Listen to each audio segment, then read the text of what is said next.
అంటే పళ్ళు పుచ్చిపోకుండా చేసుకోవాలంటే చిన్నపిల్లల్లోనే పిట్ అండ్ ఫిషర్ సీలెంట్స్ అని ఉన్నాయి. ఆ పిట్ అండ్ ఫిషర్ సీలెంట్స్ అంటే పంటి లోపల మనకి చేతిలో రేఖలు ఉంటాయి కదా, ఈ రేఖలు ఉన్నట్టే పంటి లోపల గీతలు ఉంటాయి, చిన్న హోల్స్ గీతలు ఉంటాయి. ఆ హోల్స్ని పిట్స్ అంటాం, లైన్స్ని ఫిషర్స్ అంటాం. స్వీట్ జనరల్గా దీనిలో విరుక్కొని అది పులిసిపోయి ఒక లాక్టోబాసిల్లీ అనే బ్యాక్టీరియాని ఫామ్ చేస్తుంది. అది లాక్టిక్ యాసిడ్ అని ఒక యాసిడ్ని ప్రొడ్యూస్ చేస్తుంది. అది 3.4 pH దగ్గర పన్నుకు రంధ్రం వేస్తుంది.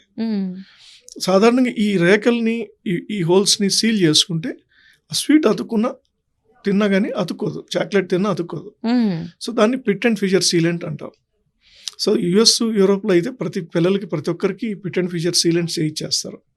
ఎప్పుడు ఏ వయసులో చేయించుకోవచ్చు? నార్మల్ 10 ఏళ్ళు 12 ఏళ్ళు అప్పుడు పాల పళ్ళకే స్టార్ట్ చేస్తారు. తర్వాత పర్మనెంట్ పళ్ళు అని వచ్చిన తర్వాత 14 ఏళ్ళు 15 ఏళ్ళకి ఒకసారి అన్నిటికీ చేయించేస్తారు. సో 12 తర్వాత చేసుకుంటారు. ఇది చేసుకున్నప్పుడు ఈ పన్ను పుచ్చిపోయే అవకాశం ఒక 95% తగ్గిపోతుంది. ఓకే.